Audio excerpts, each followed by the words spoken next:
Тутунарите ќе добијат субвенции за секој килограм тутун што ќе го предадат, вклучувајќи ги и количините што ја надминуваат договорената рамка.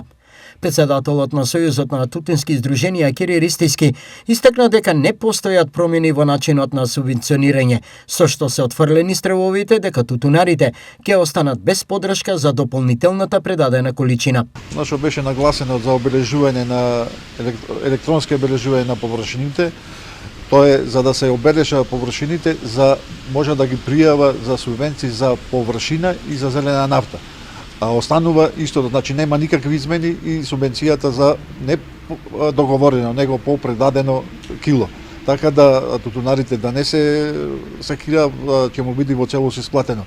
Тие што има бележано површини ќе добија плюс зелена нафта и површина и по предадено кило. Рокот за нови договори продолжен е до 9 април.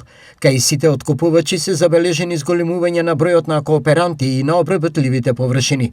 Дополнително се очекува зголемување на понудените цени преку анекси на договорите. Нови цени нема, тие што ги добивме на почетокот, да речем во февруар месец за 435, 370 и 310 денари, други цени немаме. Очекуваме пред почетокот на откупот да се избориме со анекс договори да ги коригира цените, и тоа што се е зголемено, да речем, репроматеријалите се со кризата што е на Блиски Исток, така да очекуваме дека ќе има и тука некоја промена на откупните цени.